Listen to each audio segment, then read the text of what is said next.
땅에서 유일하게 죄를 사함받을 수 있는 권한이 있다라는 것이 바로 세례와 성찬입니다.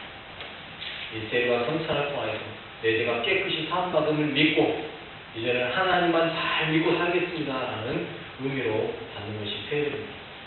오늘 세례 받으신 분들 이제는 다른 데 가시면 안 돼요. 죽으나 살아나는 예수님 안에서 예수님만을 잘 믿고 살겠다 하고 오늘 약속하신 거니까 예수님 안에서 잘 믿고 사시는 여러분 되시길 바라겠습니다. 네. 그리고 여기 같이 세례 다 받으신 분들이니까 마찬가지로 다른 데 가시려고 하시면 안 돼요. 오직 예수 안에서만 사시는 거룩한 여러분 되시길 바라겠습니다. 네. 우리가 주님을 믿는다고 고백하고요. 또 많은 회중들 앞에서 세례 받으면서 내가 하나님의 자녀가 되었습니다 라고 고백을 했습니다. 그러면 하나님이 우리에게 은혜 주시는 거예요. 하나님께서 우리와 함께 해주시는 겁니다. 네. 하나님의 복을 받은 자로서 하나님과 영원히 동행하며 사는 거예요. 그리고 우리가 세례 받기 전부터 주님을 믿겠습니다라고 내가 마음먹을 때부터 이미 우리에게는 하나님이 우리에게 주신 각자의 역할이 있고 사명이 있다는 사실을 기억하셔야 합니다. 누구나 이 세상에요 아무 일 없이 태어난 사람은 아무도 없어요. 각자에게 무엇인가 하나님께서 주어진 사명들이 다 있다라는 사실. 가정을 봐도 그렇습니다. 가정에 보면 아버지가 계시고 어머니가 계시고 또 자녀들이 있습니다. 각자에게 맡겨진 역할들이 있습니다. 아버지는 아버지로서의 역할이 있고요. 어머니는 어머니로서의 역할이 있고요. 자녀들은 자녀로서의 역할이 있습니다. 그런데 그 중에 한 명이라도 그 역할을 감당하지 못하고 그 역할을 행하지 않는다면 나머지 식구들이 고통을 받는 겁니다. 만약에 아버지가 아버지로서의 역할을 감당하지 못한다면 엄마가 아버지의 역할까지 감당하든지 자녀들이 아버지의 역할까지 감당하든지 해야 됩니다. 얼마나 힘들고 어렵겠습니까? 그리고 그 안에 어떤 생각이 들겠습니까? 우리 아버지는 아버지로서 역할도 못하고 아버지가 아닌 것 같아. 원망이 되고요. 그리고 그걸로 인해 상처가 되는 겁니다. 여러분 또 학교에서도 마찬가지죠. 학교의 선생님이 선생님으로서의 역할을 감당하지 못한다면 학생들이 얼마나 힘들겠습니까? 학교에서는 얼마나 더 힘들겠습니까? 모든 사람에게 맡겨진 역할을 잘 감당하는 것이 중요하다는 겁니다. 그런데 가끔 보면 자신의 역할을 감당하지 못하면서 다른 사람이 역할을 감당하지 못한다라고 그 사람을 원망하는 사람들을 봅니다. 왜 저 사람은 저렇게 하는지 모르겠다고 자기 역할도 못 감당한다고 그러면서 정작 본인도 그 역할을 감당하지 못하는 거예요. 그 사람을 볼 때마다 답답한 거죠. 그런 사람 볼 때마다 하고 싶은 말이 있다면 딱 하나죠. 당신이라도 잘하십시오. 당신 때문에 힘들지. 여러분 자신에게 맡겨진 역할을 잘 감당하는 귀한 여러분 되시길 바라겠습니다. 네. 이것이 역시 우리 가정이나 직장이나 사회에서만 그러겠습니다. 교회에서도 마찬가지고요. 우리 하나님과의 관계 속에서도 마찬가지라는 겁니다. 우리는 우리에게 맡겨진 사명이 있고 역할이 있어요. 여러분에게 맡겨진 역할이 다 있다는 겁니다. 그런데 우리는 언제부턴가 우리에게 맡겨진 역할보다 하나님의 역할에서 관심을 가져요. 하나님이 어떻게 하시는가 여기에 더 관심을 갖고 살아요. 그러면서 하나님 이렇게 해주십시오 저렇게 해주십시오. 여러분 죄송하지만 그거는 하나님의 역할이에요. 복을 주시고 안 주시고 우리에게 좋은 걸 주시고 안 주시고 이거는 하나님의 역할이에요. 그런데 언제부턴가 우리는요 하나님의 역할을 우리가 알아서 이렇게 해주세요 저렇게 해주세요 하나님의 역할을 간섭을 하기 시작합니다. 여러분 하나님의 역할까지 우리가 주장하려고 하면 되겠습니다. 우리는요 우리의 역할만 잘 감당하면 된다는 사실. 내가 하나님에게 이거 해라 저거 해라 할 수 있는 자격도 능력도 없다는 사실. 하나님이 너 이거 해라 너 저거 해라 할 수는 있지만 우리가 하나님께 이거 해주세요 저거 해주세요 할 자격은 없다는 사실. 여러분에게 맡겨진 일에 최선을 다하시는 여러분 되시기 바랍니다. 오늘 본문의 내용을 한번 보십시오. 오늘 본문은 우리가 잘 알고 있는 말씀일 수도 있습니다.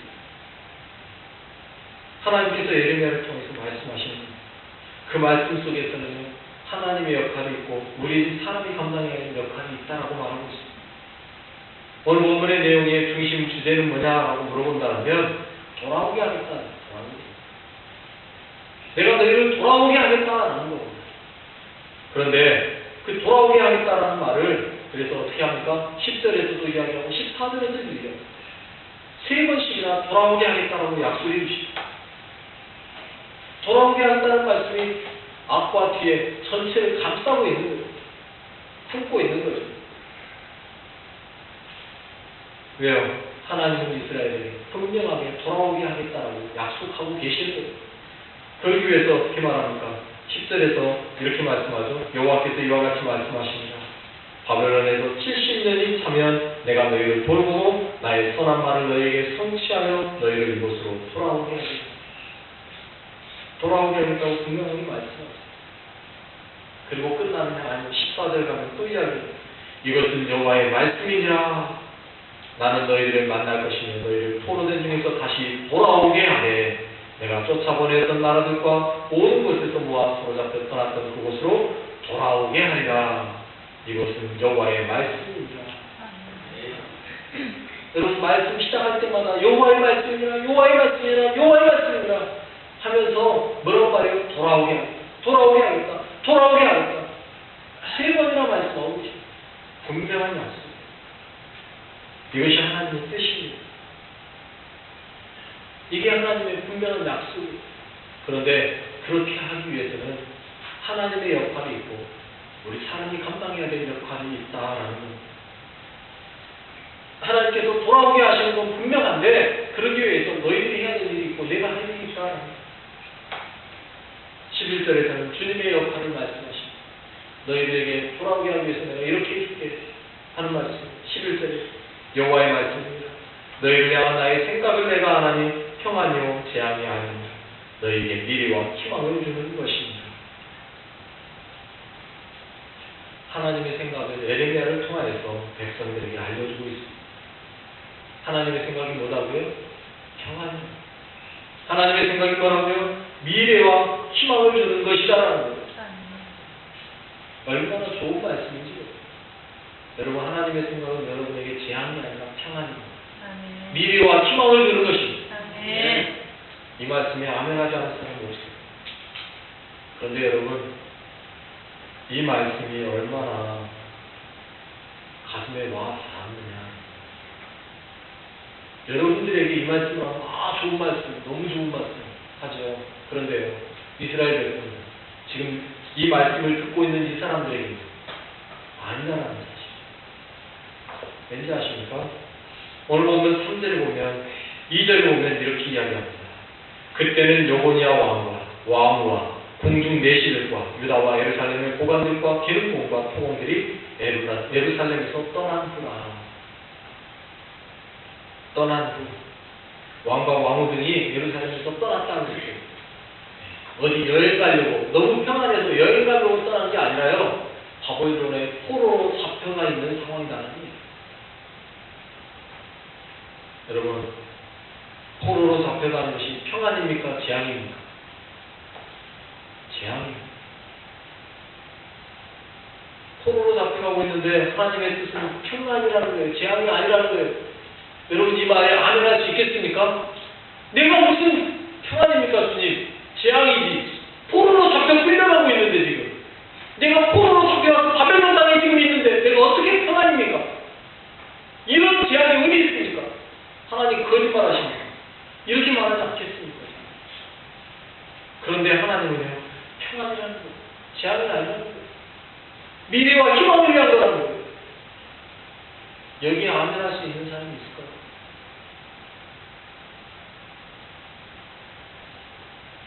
그것도요 3절에 보면 이렇게 이야기해요. 이 말씀이 어떻게 되느냐 3절에 보면 유다의 왕 시드기야가 바벨론으로 보내 바벨론의 왕 느부갓네살에게로 가게 한 사반의 아들 엘라사와 힐기야의 아들 그마랴 편으로 말하네. 무슨 말입니까?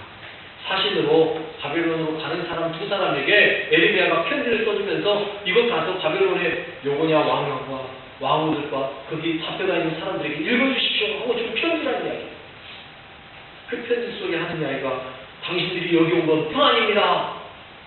당신들이 여기 온 건 여기에 바벨론으로 끌려온 건 미래와 희망을 위한 것입니다. 그게 누가 아멘 하겠냔 말이에요. 아멘 감사합니다. 여기는 평안입니다. 아멘 감사합니다. 여기는 미래가 있고 여기는 희망이 있습니다. 말할 수 있는 사람이 어디 있냔 말이에요. 그런데 하나님은요 평안이라는 거예요. 이것이 하나님의 역할이에요. 미래와 희망이라는 거예요. 이것이 하나님의 역할이라는 거예요. 여러분 지금 우리들 상황 같으면 너무도 귀한 말씀이고 너무 좋은 말씀이죠. 평안으로 재앙이 아닙니다. 왜? 우리는 재앙을 당한 게 없습니다. 평안한 거예요. 미래와 희망을 위한 것이다. 얼마나 좋습니까? 우리의 미래와 희망을 위해서 하나님께서 역할하시겠다는 거예요. 아멘할 수밖에 없죠. 그런데 이스라엘 백성들은 아니라는 겁니다. 왜요? 지금 현재 재앙 속에 있는데요. 포로로 잡혀가 있는데요. 어느 누가 거기에서 평안이라는 말에 아멘하겠습니다. 그런데 여러분 하나님께서 그 역할을 감당하기 위해서 너희들이 해야 될 역할이 있다라고 그 다음에 말씀하고 있어요. 이 역할을 감당할 때 하나님께서 역할하시는 거예요. 어떤 역할이요? 평안과 미래와 희망을 주는 거예요. 뭐라고 말씀하십니까? 12절로 13절에 이렇게 합니다. 너희가 내게 부르짖으며 내게 와서 기도하면 내가 너희의 기도를 들을 것이요 너희가 온 마음으로 나를 구하면 나를 찾을 것이요 나를 만나리라. 여러분 이겁니다. 주님은 유다 백성들에게 이걸 요구하고 있어요. 야 너희들 내가 평안과 미래와 희망이라고 말하니까 분노하냐? 분노하지 마. 너희들의 역할을 감당했냐? 그 얘기입니다. 하나님께 부르짖고 하나님께 기도했느냐라는 겁니다. 너희는 내가 너희들에게 평안과 미래와 희망을 주려고 마음먹고 너희들을 불러서 외국에서 불러다가 이 땅에 데려다 놨더니 너희들 내게 나를 찾았느냐? 너희들 나에게 부르짖었느냐? 너희들 나에게 기도했느냐? 아니지 않느냐? 너희들의 역할을 감당하지 못하고 나에게만 내 역할을 감당하느냐? 그 말이에요. 여러분 그들은요 그들이 해야 될 마땅한 일을 하지 않았습니다. 그들은 하나님 찾지도 않았고요 하나님 부르짖지도 않았고요 하나님 만나는 일을 더더욱이나 없었습니다. 그들은 하나님 대신에 우상을 찾았고요 하나님 대신에 우상을 만났고요 하나님 대신에 우상에게 절하고 기도했습니다. 그러니 하나님이 그들에게 어떻게 평안을 주느냐 말이죠. 그러니 하나님이 그들에게 어떻게 미래와 희망을 주느냐 말이죠. 그들은 하나님을 향하여서 손 하나 까딱하지 않았다라는 것. 하나님을 부르짖지도 않았고 하나님을 찾지도 않았고 더더군다나 그들은 자신들의 죄에 대해서 회개하지 않았다라는 사실. 여러분 하나님께 부르짖고 하나님께 기도하고 하나님을 만나는 이야기는 어떤 이야기입니까? 결국 회개하라는 겁니다. 회개가 없이 하나님께 평안을 요구하지 마십시오. 여러분의 죄를 하나님 앞에 고백하지 않았어도 하나님께서 여러분에게 평안을 주실 거라고 생각하지 마십시오. 여러분의 역할이 먼저라는 사실을 기억하시기 바랍니다. 하나님께서는요 내게 부르짖으면 내가 평안 줄게. 나 찾아오면 내가 너에게 미래의 약속이 있고 나를 만나면 내가 너에게 희망을 줄게 말씀하셔요. 그런데 우리는요 하나님께 부르짖지도 않아요. 기도하기는커녕 찾지도 않아요. 만나지도 않는 겁니다. 그러니 평안이 없는 거예요. 여러분은 어떻습니까? 하나님 찾고 계십니까? 하나님께 부르짖고 계십니까? 하나님 만나고 계십니까? 그러면서 어떻게 하나님께 여러분은 평안을 달라고 요구하십니까? 여러분의 역할을 먼저 감당하시는 여러분 되시기 바랍니다. 네. 그런데 우리는요 우리 역할은 둘째치고요 하나님의 역할만 하라고 있습니다. 목사님들도 설교하는 거 들어보면요 죄송하지만 전부 그런 건 아니고요 어떤 목사님들 보니까 그렇더라고요. 심지어 TV에 나오는 목사님, 라디오에서 말씀하시는 목사님들도요 우리들의 역할은 이야기하지 않더라고요. 듣고 있습니다. 안타까울 때가 있어요. 아니 목사님 왜 우리들의 역할을 이야기하지 하나님 역할만 이야기합니다.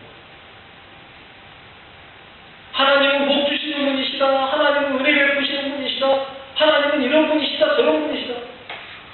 예, 틀린 이야기 아닙니다. 맞습니다. 하지만요, 그러기 위해서 우리들의 역할은 어떻게 해야 되느냐고. 여러분, 우리의 역할 문제 이야기합시다. 우리에 대해서 회개합시다. 하나님 내가 죄인이라고 그저 이야기하십시오. 내 죄를 고백하지 않으면서 하나님에게만 이거 해달라 저거 해달라 하니 하나님은 얼마나 답답하시겠어요. 여러분 내 역할을 잘 감당하면요 다른 사람들도요 나를 인정해주고요 그리고 내 역할을 잘할 수 있도록 더 격려해주는 거예요. 그런데 내 역할은 뭐예요? 우리의 역할에 대해서는 할 말이 없어요. 우리의 역할에 대해서는 그냥 눈 감아버려요. 그리고는 하나님은 왜 아무것도 안 하시냐고 말해요. 그러지 마십시오. 먼저 여러분이 할 일 먼저 하십시오. 가장 먼저 할 일은 다른 거 없어요. 내가 그렇다고 여러분 할 일 하려고 그러면 하는 일 하라고 그러니까 교회 와서 뭐 이것도 하고 저것도 하고 그 이야기 아닙니다. 우리 해야 될 최고의 역할, 내가 해야 될 최고의 역할 다른 거 아닙니다. 하나님 앞에 내 죄를 회개하는 겁니다. 하나님 내가 죄인이다 고백하는 겁니다. 그리고 하나님 찾는 거예요. 하나님 만나려고 노력하는 거예요.